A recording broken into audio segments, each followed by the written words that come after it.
In an empire where Congress knows nothing, the ubiquitous D.C. think tank is all. And the Israel lobby and their neocon allies must own a dozen. Well, Americans have a lobby in Washington, too. It's called the Council for the National Interest at councilforthenationalinterest.org. They advocate for us on Capitol Hill. Join CNI to demand an end to the U.S.-sponsored occupation of the Palestinians and an end to our government's destructive empire in the Middle East. That's the Council for the National Interest at councilforthenationalinterest.org. Hey ladies, Scott Horton here. If you would like truly youthful, healthy, and healthy-looking skin, there is one very special company you need to visit, Dagny & Lane at dagnyandlane.com.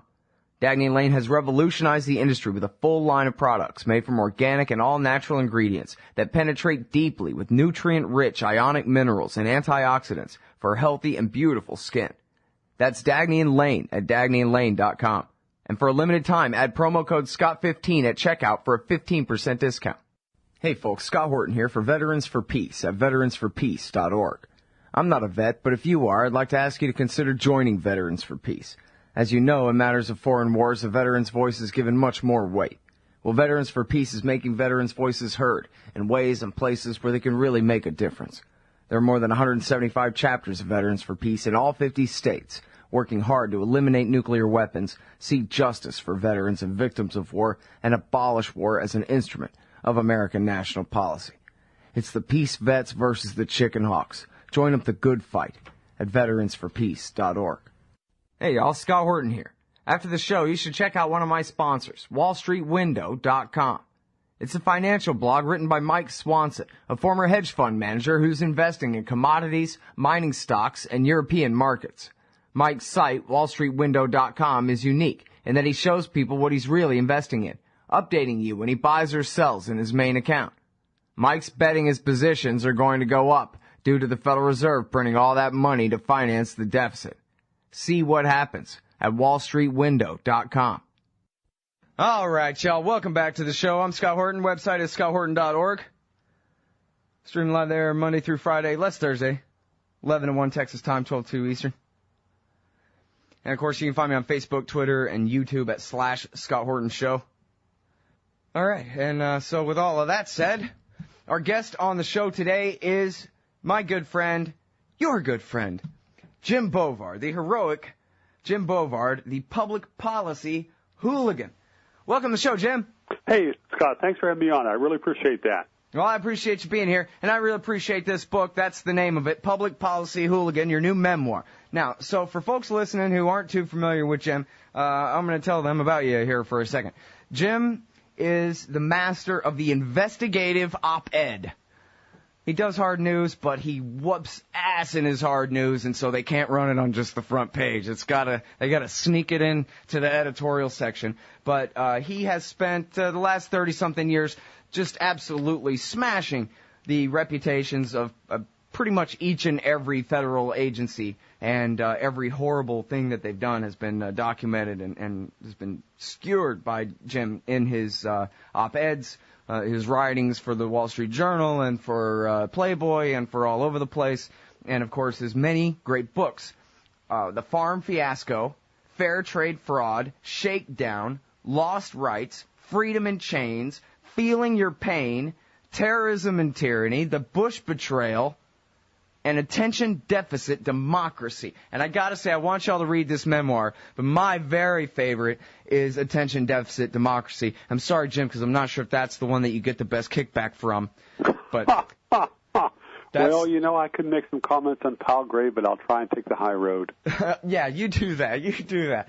No, man, but that's the one that, I want the things written in that book inside people's brains really bad. So that's the one I really, really want them to read.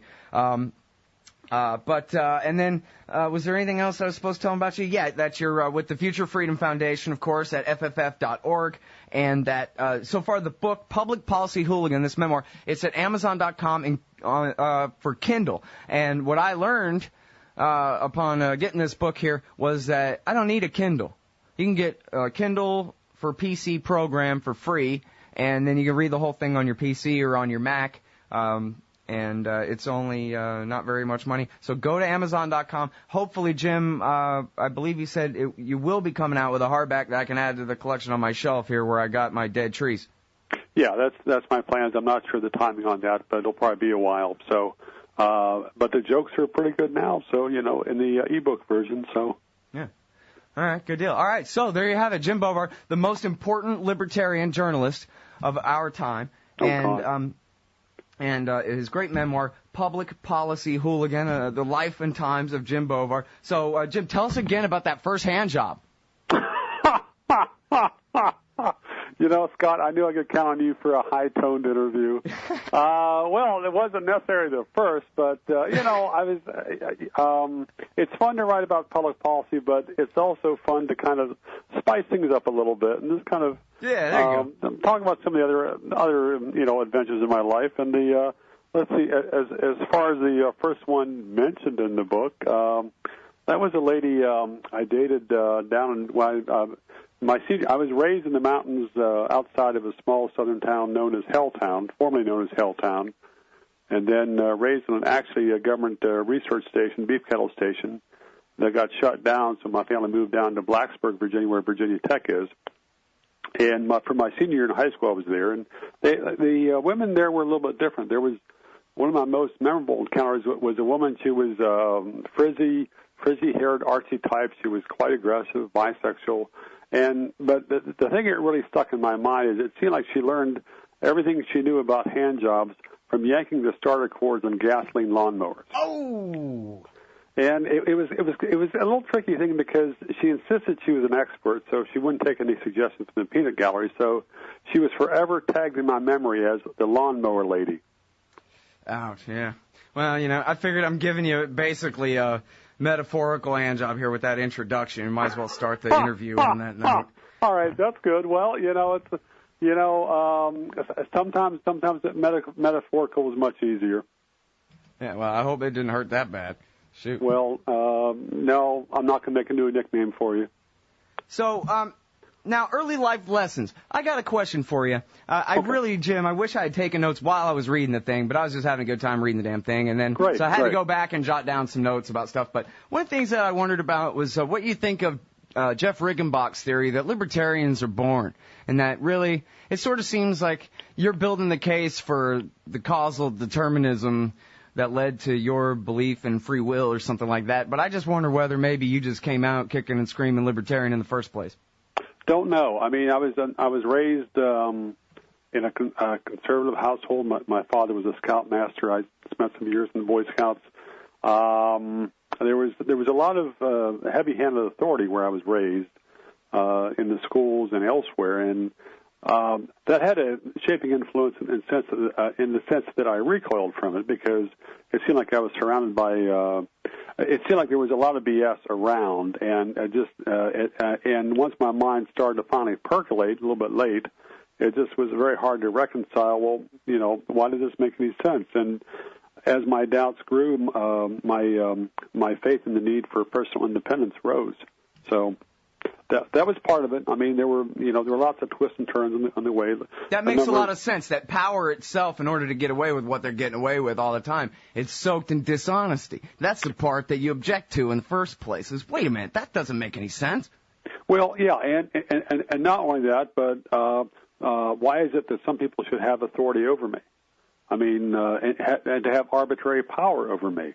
And I was seeing that more and more with each year that I aged. And it was just like it wasn't, it was a lot of encounters in many different directions. I think I was fairly cheerful by nature, but there was an acid drip of doubt from so many of the different folks I encountered. There was one of the first jobs I had was in the working when I was 15 in the peach orchard one summer, 2 summers actually.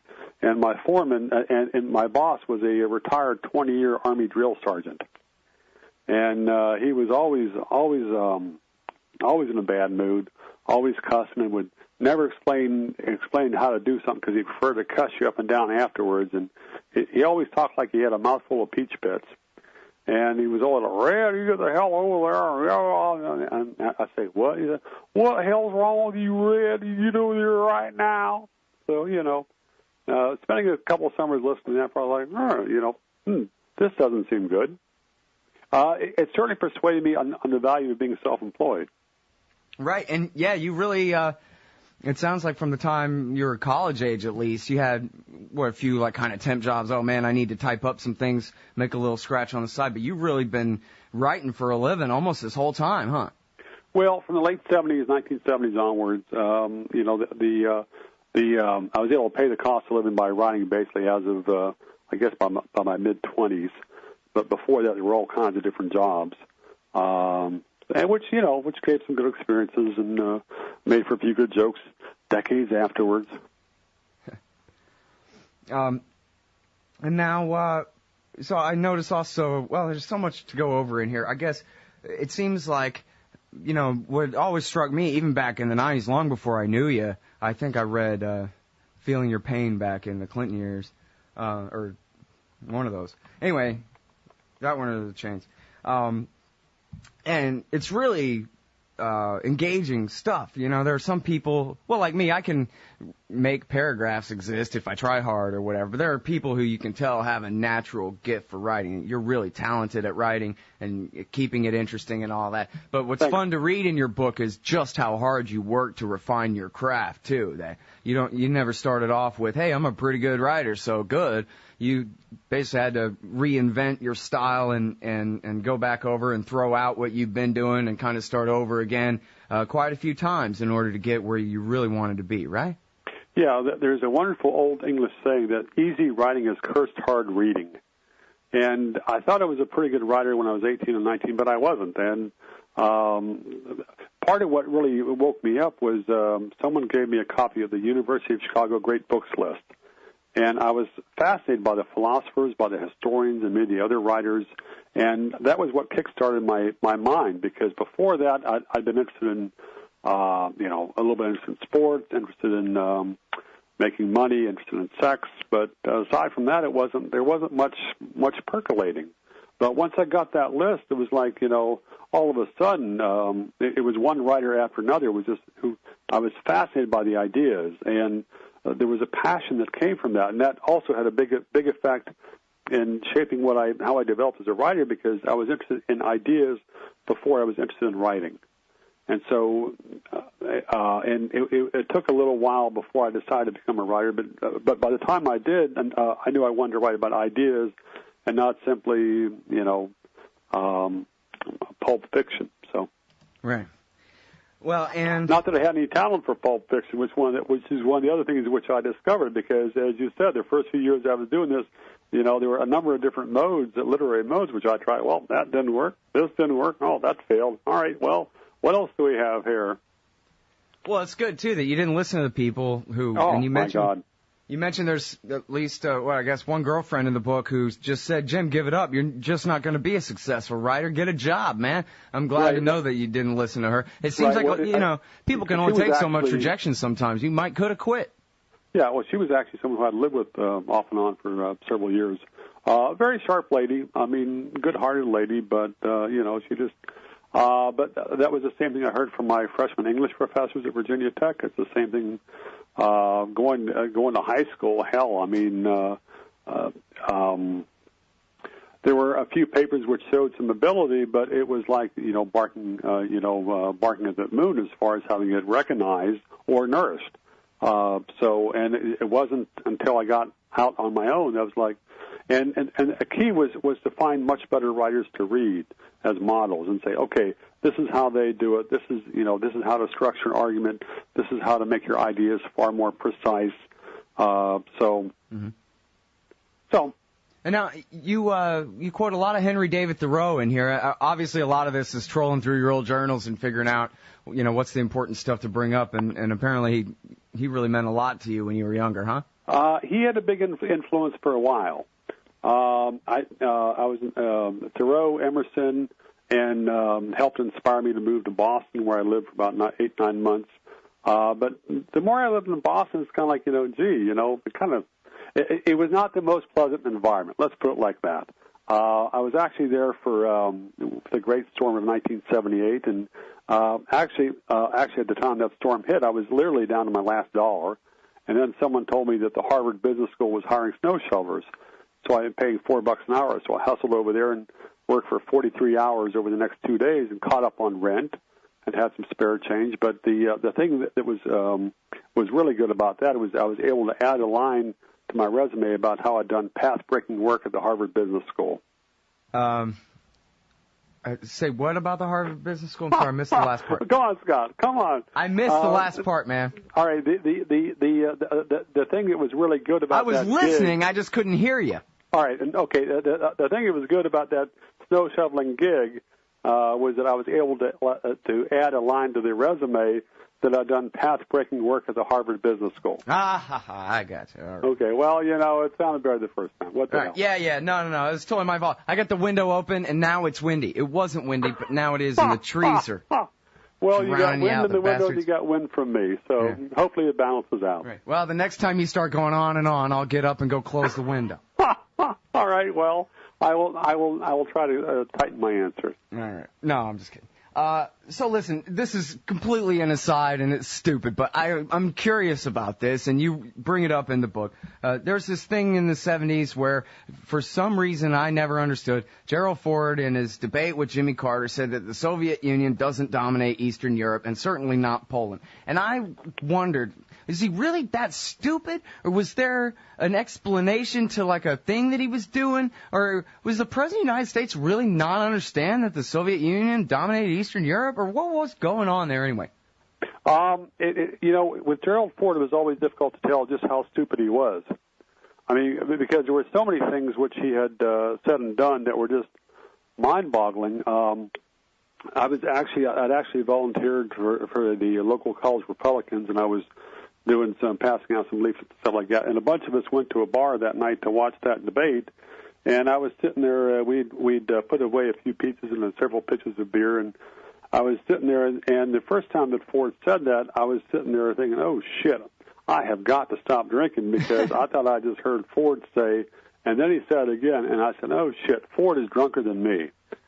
It was appalling. But I mean, presidents have said really dumb things. George W. said a few things that were almost as stupid. Ronald Reagan had a few things that were jaw-dropping.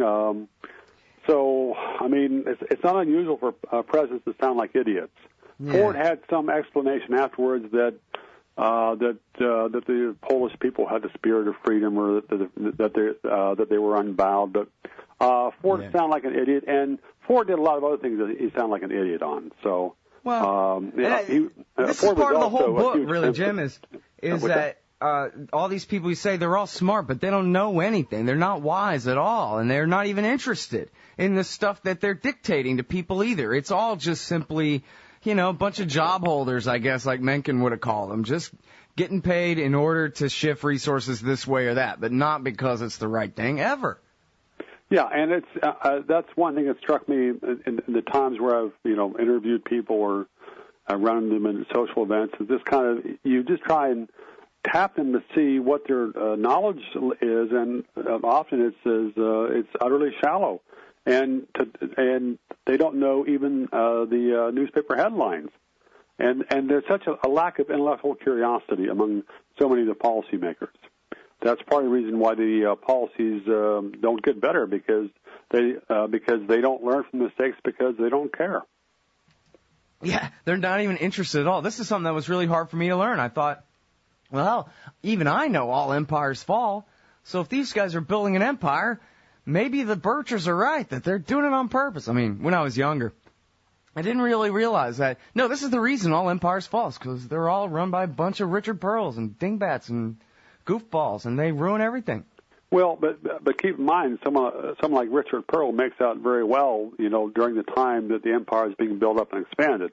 Sure. And it's the same with so many of these politicians and government officials who have been at the helm when the policies were horrible and did lasting damage, but they were hailed as saviors. I mean, just look back 10 years ago and look at all the praise that was heaped on the heads of Fannie Mae and Freddie Mac, government agencies that helped wreck the housing market. Right. Well, yeah, and even Bob Woodward wrote that book about Alan Greenspan. He's the maestro, just because we're at the height of a bubble at the time. That's all. Yeah, well, and Bob Woodward has made a career out of burnishing Washington's boots. Yeah, certainly. All right, so now let me see what else I wanted to talk with you about here. Oh, this is the thing that comes across, too, and there's something different about this. I don't know if you can really break it down and help people understand, help me understand. Why is it that in government, whether we're talking about, and let's use as an example something seemingly innocuous to most people like HUD or something like that, it just seems that there's no accountability for any decision. We all know the phrase, well, close enough for government work. But why is that? Well, basically because the government agencies and the politicians acquire so much power that it's like a heat shield. It's also very difficult to find out what the agency's actually done. I've always been amused at the folks that talk about how we have self-government because the people can find out what the government does and the government's going to respect what people believe and all that. But every now and then that happens, not often. And so much of what so much of the work I've done has been fighting government agencies to find out, okay, what are the actual numbers? What actually happened here? Show me the documents. I've used the Freedom of Information Act many times and often gotten screwed with it, which happens to most people who use it, I think, because the government the Freedom of Information Act offers a facade of openness that doesn't really exist. Yeah, it seems like some of your best scoops in the book, you had to break in there and take it. Well, those were some of the stories that were in the book, and there were some other stories. I mean, there were some times where I knew an agency was lying, and I could just find a way to slip inside and get the actual documents. All right, so now, talk to me a bit about your trips to the communist nations of Eastern Europe and what you learned there, and specifically the part that I like the best, of course, is about what the American establishment was saying about the countries that you were in, actually documenting the truth about, and just what a discrepancy there was there, Well, starting in late 1986, I did several trips behind the Iron Curtain, basically trying to expose how the Eastern European countries were in a state of near economic collapse. At that point, the Washington Post, New Republic, and others were talking about Hungary almost as if it was a model of a successful mixed economy. But that was the furthest thing from the truth. I mean, if you look at the hard numbers there, and if you go there and look around and don't look at just the private taxi drivers, you could see that things were getting so much worse year by year. But the country that was really striking was Romania. In 1987, I took a trip on the Orient Express, the communist version, and from Budapest to Bucharest, Romania. And it was an eerie trip because there was, as soon as you crossed into Romania, it was like you were going back into an old Dracula movie, because the train stopped at a border station in Transylvania. It was around midnight. There were these heavy clouds across the landscape. You had these the military guards kept circling the train with German shepherds. The car I was in, got searched 4 times by the customs officials. But part of the reason that the Romanian government survived was because it was deluged with money from the World Bank and the International Monetary Fund, I think. But the World Bank was especially keen on Romania and thought that it was one of the most successful developing countries in the world. Robert McNamara, the bank president, who was later a Washington Post board member, cited Romania to vindicate his faith in the financial morality of socialist countries. The same Bob McNamara that killed 5 million people, right, in order to prevent the spread of communism in Southeast Asia? Yeah, I'm not sure about 5 million, but it was a lot. It was a huge number. Yeah, they say somewhere between 3 and 5 because nobody even knows. So many people died that nobody even knows how many died. Yes. There's nobody left to count them. Yeah, and it was just fascinating to me to see the attitude that the World Bank had. I mean, the one of the things that the World Bank was praising the communist Romanian government for its human resource policies, and part of that was that the bank was that the Ceausescu regime was prohibiting all abortions and also compelling women from like age 18 to 40 to get a gynecological exam every month to make sure that they were not stealing babies from the state, because there was a saying that Ceausescu had, that the fetus is a socialist property of the whole society. Those who refuse to have children are deserters. And there was a degradation of women there that was utterly appalling, and yet the World Bank kept funding these rascals. Well, and then, sort of like that housing bubble we're just talking about, they just cite the effect of their infusions of massive amounts of cash as proof of the economic prosperity, and say, look, it's working. Yes, I mean, this has been a huge bait-and-switch element for judging foreign aid going back 60 years. A huge amount of money is dumped on a country, and it creates a bubble of prosperity, and the government says this is proof that we've turned this nation around. But we've seen that with the QE 1, 2, and 3 here. It doesn't work. Yep. In fact, you did groundbreaking work on the fact that it really, in the poorest countries especially, it oftentimes causes famines because it completely destroys their local markets and distribution networks of their own food that they grow. Yeah, there was a program that was called Food for Peace, in which the U.S. would dump its agricultural surpluses on third world countries and wreck their farming markets. It was known to have horrendous effect on the self-sufficiency in those nations, and yet there were all these levels of lies in AID and elsewhere to try and cover up the damage that they'd done. Now, back to the World Bank, really United States bailouts of the Soviet Union all the time and that kind of thing. Is it a choice? Or is it a false choice between the brinksmanship of Ronald Reagan versus the détente of Nixon and Ford? And wouldn't it be better to go ahead and ship them some grain in order and have some peaceful coexistence until they finally unwind? Anyway, was there a third way? Well, yeah, I mean, a third way would have been simply to focus on maximizing American prosperity and keeping up enough military strength to deter an attack, but not thinking that the U.S. had to dominate the world in order to be safe. Yeah, it always seemed to me like, oh, geez, I guess if that's our choices, we go with shipping them grain, but why not just hands off? I don't know. Oh, absolutely. I mean, it was a horrible policy because at the same time the U.S. was shipping subsidized grain to these nations. Those nations were busy building up their own military. So it was the same as giving them resources to better target their missiles on American cities. Yeah, and their paramilitary and secret police agencies against their own people too. Absolutely. I mean, it was part of what exasperated me the most about the foreign aid policies, especially the aid the World Bank was given U.S. tax dollars to these East Bloc regimes, was there were very powerful movements, grassroots movements, trying to overthrow and resist those governments. But the World Bank and indirectly the U.S. government was siding with the oppressors. And that was such a obscenity to me. Yeah. Well, and of course, there's so many examples. In fact, the trade and farm policy, it's really that too. And you know what, before people don't click that dial off when you hear trade and farm policy, because the whole thing about Jim Bovard here is he makes it interesting. And what's interesting is it's outrageous. It's mad. If it wasn't the constant threat of Israel getting us in a war with Iran or something, this would be the crisis. For God's sake, man. I mean, talk about the farms, for example, and the U.S. government's agricultural policies, Jim. Well, this is something which I started to follow shortly after I arrived in Washington. And part of the reason why what struck me on this is I've been interested in free market economics from the time I was mid-teen years.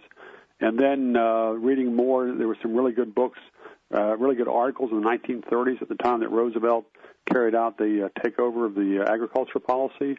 And some folks understood it very clearly, but with each passing decade, it seemed like people had less recognition of the BS underlying the government programs. And so what I tried to do was walk people through the mechanisms by which the government was ruling and ruining agriculture. Because, for instance, in 1983, the government did something called the PIC program, Payment in Kind, in which it compensated farmers for shutting down 77 million acres of farmland. 77 million. That was equal to shutting down the entire states of Ohio, Indiana, and half of Illinois. And the main reason that there was a surplus was a surplus which justified the shutdown was because the government price supports were so much higher than market prices. It was an obvious contradiction, and yet people in Washington pretend like, well, there's an emergency, we have to act. But it's like nobody wanted to look at how the government caused the problem the government justified seizing almost unlimited power over the farms for. It's like a Joseph Heller novel, right? Yes, it's a long series of catch-22s, and it's part of what fascinated me was just to see how they did the same foolish policies decade after decade. And you had the same thing in trade policy. You had the same thing in job training, same in housing. It's just like as long as the politicians have power and they have the mind to spend, the program is a success for them, and you cannot trust them to change it. All right, now, okay, so basically what you describe in your book with all these agencies and their interventions and every aspect, and hopefully we can talk a little bit more about foreign trade too and all that, but it seems like, this quasi-mixed economy, whatever the hell they call it, especially since it's at a permanent state of war, I think it's fair to go ahead and call it some kind of fascism. I don't know if you ever use that term exactly, but the question arises even in whatever you want to call it, type mercantilist system sort of thing that we have going on here, is who's zooming who, and whether it's really the state in the driver's seat here, or whether this is all just what business wants, is for government to do all this intervention. Really all the horrible, stupid things that they do are all just because somebody's business got smart and figured out how to get the government to do what they wanted. Well, yeah, fascism is a term which I avoid using. I can understand why the people would use it. It's certainly just a mixed-up authoritarian mess. It's interesting as far as the corporations. There are so many corporations like Archer Daniels Midland, which have expanded and benefited massively from ethanol and some of the other government subsidies. But the flip side is, in the late 1980s, early 1990s, you had Cargill, which I think at that point was the world's largest grain trader, which was an outspoken opponent of the U.S. export subsidies for grains. Because the folks at Cargill would explain, well, the government did this deal, and it messed up this market, and they gave all the subsidy for wheat, which is now making it more difficult to export corn, or vice versa. And so they were very good sources on some cases, which I was digging into. And there are lots of principled, well, principled might be the wrong word here, but there are lots of businesses that recognize how the government is dragging the economy to ruin. Yeah. But it seems like so often there's this false dichotomy, too, where it's just government versus business, and business is always just trying to resist regulation. And that doesn't seem quite right either. That's obvious BS. And it was obvious BS in Franklin Roosevelt's first term when he had all the price controls that were dictated by the dominant businesses. It seems like even the Archer Daniels Midland types would end up screwing themselves over in the same kind of way that their competition that you're citing there is complaining, and that they would actually finally figure out that their business would be more stable if they went with market forces than trying to rig things. Because don't they end up just making things worse for themselves, just like a housing bubble? They get a grain bubble and this, that, and the other thing? I don't think it's worked out that way for Archer Daniels, because they have enough of for a long time they had enough of a lock in the market that they were able to do very well. It didn't really matter that much what the price of corn was, as long as there was an ethanol mandate. They were, fat and happy. Yeah. But there are some businesses, some industries which have recognized that. However, even if a lesson is learned, 10 years later it's forgotten. It's like the same as in foreign policy. Well, Vietnam, we have to learn a lesson in Vietnam. Well, this war is different. So, Mm-hmm. All right, and now, on fair trade, I always thought that was a hippie thing that says, we promise that we're paying third world peasants a fair price for the coffee we're getting from them. But fair trade means an entirely different thing in your book. Right. Well, it's very interesting how that term has evolved, because, in the last 15 years, fair trade coffee, fair trade this, folks who think that they're going to be doing good by paying an above-average price, which by paying a price that's above market, is going to have all these moral benefits. It almost never does. But going back to the late 1800s, the term fair trade was often used to justify trade barriers against foreigners who might have lower labor costs or might have lower taxes or might have certain natural resources, because American politicians would always insist that it wasn't fair to make American businesses compete with foreigners who had any advantage, and so the goal was to basically block almost all imports. Yeah, it almost seems like, going through the examples in the book, that you talk about what you discovered in investigating, who gets what trade policies where. It's almost like democracy itself just means the legalization of corruption. That you could just come up, if someone just made up a ridiculous tariff on a ridiculous thing out of midair, it couldn't compete with what you found in, going through the files in the basement of the Trade Commission. Yeah, of the Commerce Department, or there was, or of the secret tariff document which I took possession of in Switzerland. There were so many different trade barriers, and at the same time you'd have these politicians talking about how the U.S. was being victimized by its free trade at the same time that they were screwing American consumers every chance they got. For instance, back in the late 1980s, we had import quotas which dictated that each American could consume the equivalent of only 2 foreign peanuts per year, 1 pound of foreign cheese per year, and 1 teaspoon of foreign ice cream per year. And if you look at those hard numbers, it's like, oh, free trade, except for the things that we import. So I wonder, and I think you really are alone. You said, ideas first, right? And the rest comes from that. And then your idea is, honesty and fairness and human freedom and that kind of thing. Yeah. And then you go trying to hold them to account. But so you're almost alone, right? I've never heard of anybody who, like you, goes sitting around taking on each and every department of the government like this, from the post office to all of the rest of them, HUD and the Fed in your books, and the Pentagon and the presidents and everybody. So I just wonder whether you think sometimes that it's like the Twilight Zone over there or something. When you have, in every aspect of government policy, it comes off like some madness out of a skit somewhere, Well, not every aspect. I mean, there are some agencies that are not as bad as others, and there's I guess that's a loaded question. So who does a good job there? Well, the General Accounting Office has done a good job in the past of exposing government abuses. Yeah, but that's their only job is calling out the other departments, right? Right. But yeah, hey, I give them credit. Folks say the government doesn't work. Hey, the GAO works. Okay, there you go. That's fair. I agree with that too. They're my favorite agency.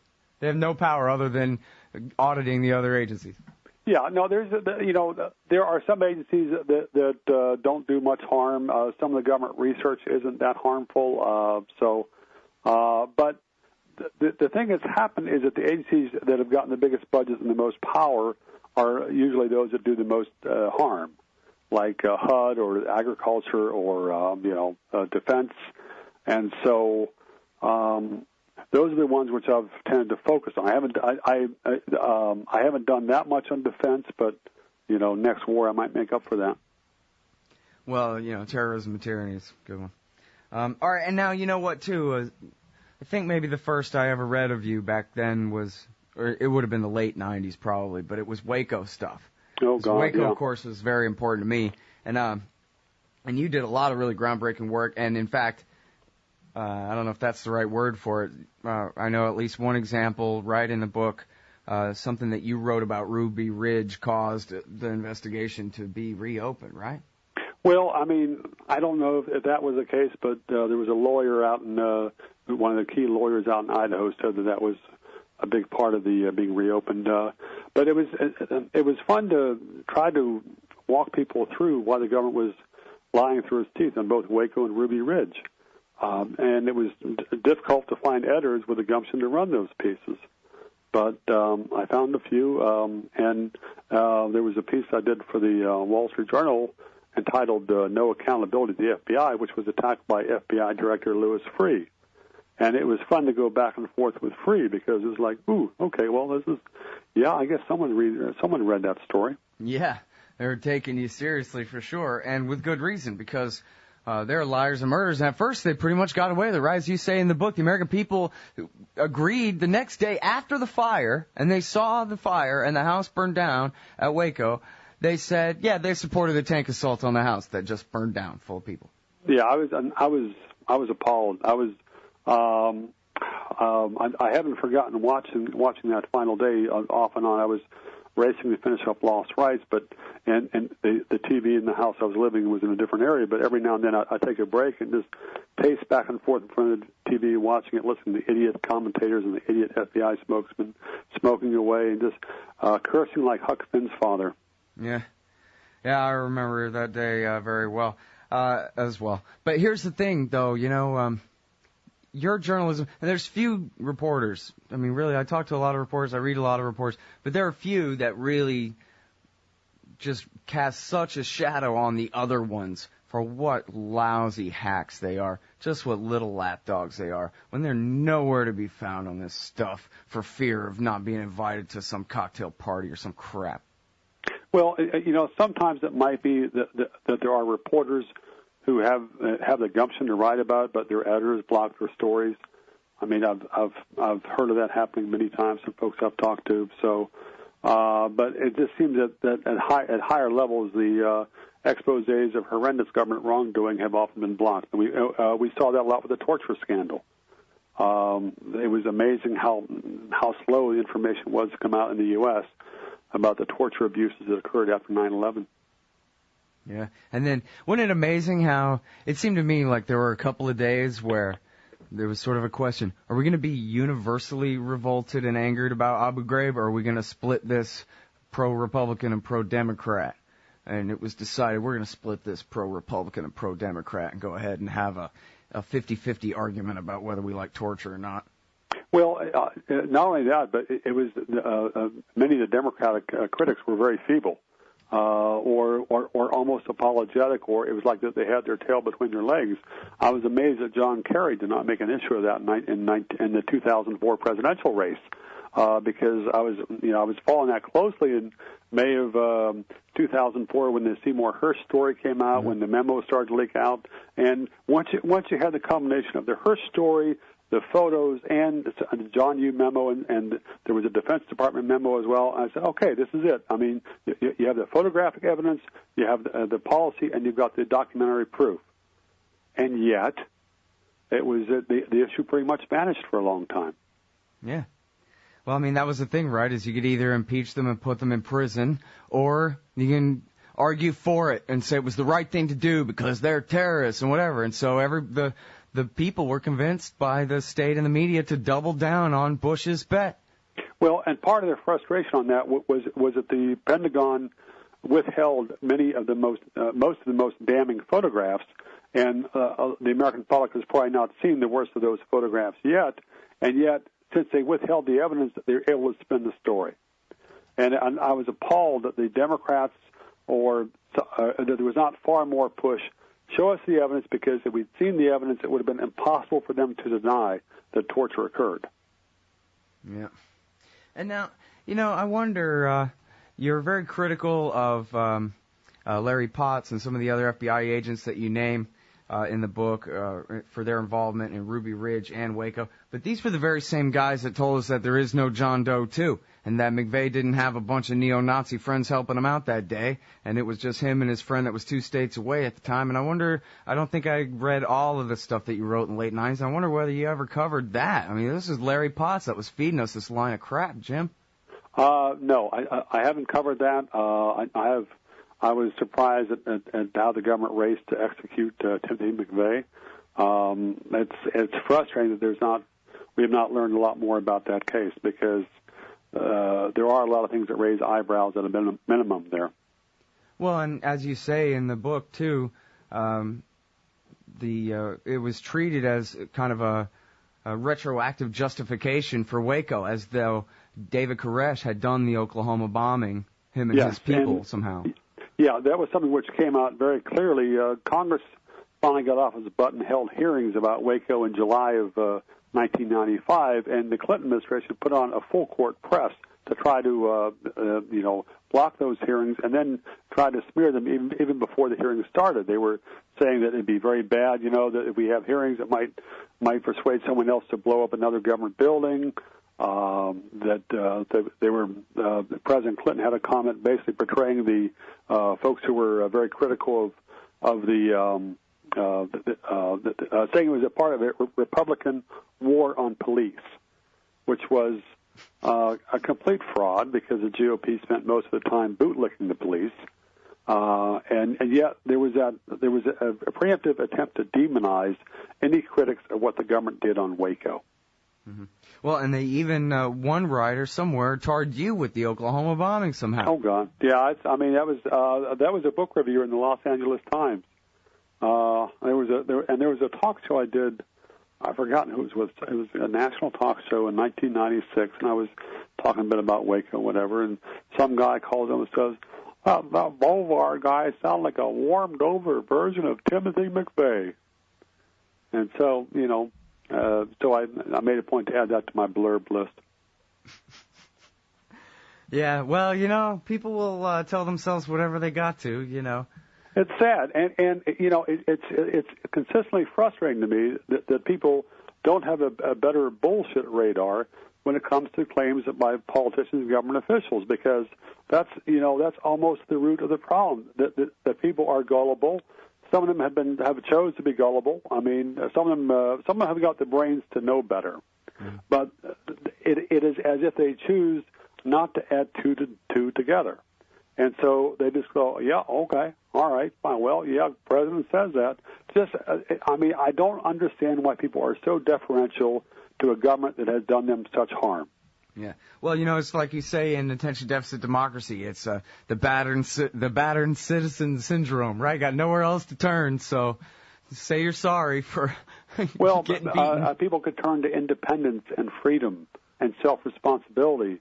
But instead, they seem to think that the next politician or the next president is going to save them. It ain't going to happen. It's just going to be a whole new set of lies and horrors and different wrenches thrown in the national economy. But I've been amazed there's not been far more backlash against Washington.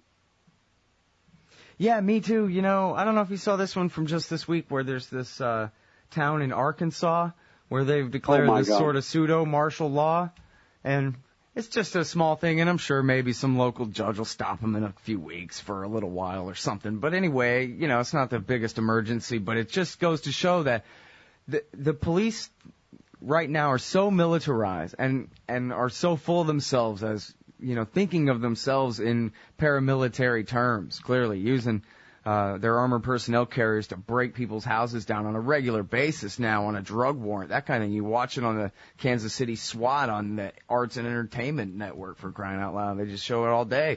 They'll attach a cable and pull the guy's house down, and before even knocking on the door.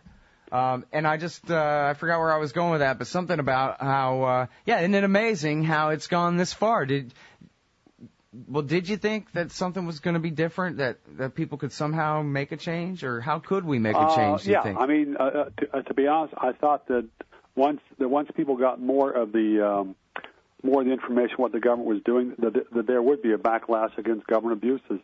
And every now and then there's been a little bit of a backlash, or you've had different politicians come in who promised to stop doing the same abuses, but basically things have consistently gotten worse over the last 30 years as far as what the government does, as far as the rights it violates, the amount of money it seizes and wastes. It's getting more difficult to be optimistic. Yeah. Well, and this is the thing, reading through your book, it's ultimately it's a fun and very interesting story of your life and your life's work. But really, it's the story of an unending list of innocent victims of arbitrary power. It's horrible what goes on. Yeah, and it's very rare for a victim to get compensation from the government. And even if he does get compensated, it's from taxpayers, not from the government officials that did him wrong. It's striking to me that the government has sovereign immunity for almost all of its crimes. And there's this theory of democracy that people pull in the leash, but that's a leash that hasn't worked for a very long time. And so many people would, instead of wanting to pull in the leash, would prefer to jump on the bandwagon and see the government, bash the bad guys. I mean, if it's a SWAT team busting their neighbor's house or, busting some foreign country or some group here that's unpopular, I mean, it's sad to see that herd mentality. And, maybe that's one of the themes, I guess, my hostility to herd stampedes. Yeah. That was something which struck me when I was in the Boy Scouts at times. Just all these people marching the same direction. Damn, I don't want to be here. Yeah, it does feel a bit weird. And, see, this is what I guess where I was starting with that whole thing. Maybe you're just born a libertarian, because I'm pretty sure I'm like you where, in high school, for example, you can't wear a hat and you can't wear that shirt and, this, that, and the other kind of arbitrary, ridiculous rules. And you could get in real trouble for just this stupid thing out of proportion, whatever. And I always kind of valued that as a 10th grader and thought, well, good. All the other kids here, too, are learning how despicable state power is, just like me. And this whole generation is going to grow up hating the cops and wanting to be free. But no, damn, you wrong. were such an optimist. It was just me. I was the only happened? one in the whole hallway thinking that, Wow. That's a great antidote. Yeah, I guess I didn't have that much faith in a mass reaction against the absurdity, but there have been plenty of times. Well, for instance, I was hoping that Waco and Ruby Ridge would be the most important public education lessons of the 1990s, but they weren't. They were basically brushed aside. The government was able to cover up a lot of their worst abuses, or else able to just kind of have a slow drip of the facts coming out, which prevent a much stronger backlash. Yeah, it's just amazing that that so few people have spoken up in defense of their own rights and liberties. On the other hand, though, things are kind of changing, don't you think, with the social networking and whatever? Is it just making it seem like it? Oh, let's see. I could take a glance at Facebook and see the 10 most recent posts, and it's good. It's good that it's easier for people who are pro-freedom to connect with each other. That's a huge plus. But I don't see that many people who are pro-freedom. But maybe I'm not looking in the right places. Well, yeah. No, I mean, I guess it depends on whether we're talking raw numbers or whether we're talking percentages, right? Sure. No, for instance, it was great that Ron Paul motivated so many young people to do more reading about freedom and the Federal Reserve and foreign policy. I mean, that was a huge plus, and that's something which could pay dividends many years down the road. But again, I'm just surprised that we've had 3 presidents in a row who are pathological liars, and yet you still have all these people who get very upset if you don't stand up to recite the Pledge of Allegiance. Yeah. All right, Jim. Well, everybody check out his books, especially the latest, Jim Bovard, Public Policy Hooligan. It's on Kindle at Amazon.com. Check out his website, JimBovard.com, and especially also makes a great Christmas present, Attention Deficit Democracy, and all the rest. A great new book and a great collection of documentation, journalism on the abuse of Americans' liberty by this government. Thank you so much, Jim. Hey, Scott, thanks for having me on. I really appreciate it. Everybody, that is the heroic Jim Bovard, again, at the Future Freedom Foundation, FFF.org, and at his own website, JimBovard.com.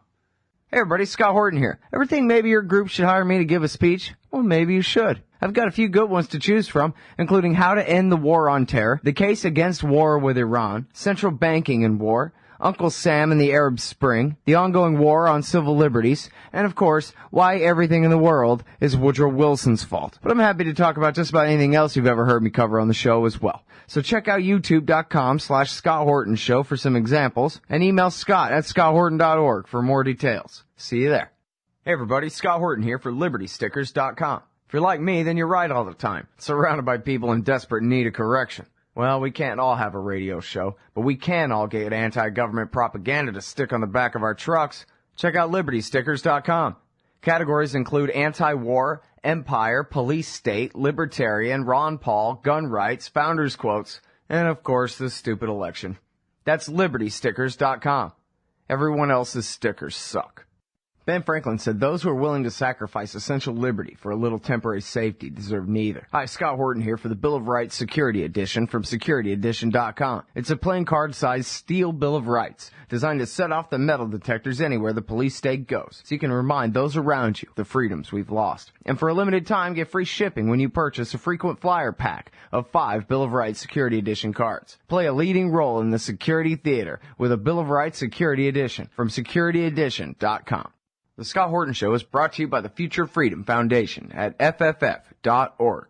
Join the great Jacob Hornberger and some of the best writers in the libertarian movement like James Bovard, Sheldon Richman, Anthony Gregory, Wendy McElroy, and more for a real individualist take on the most important matters of peace, liberty, and prosperity in our society. That's the Future Freedom Foundation at FFF.org.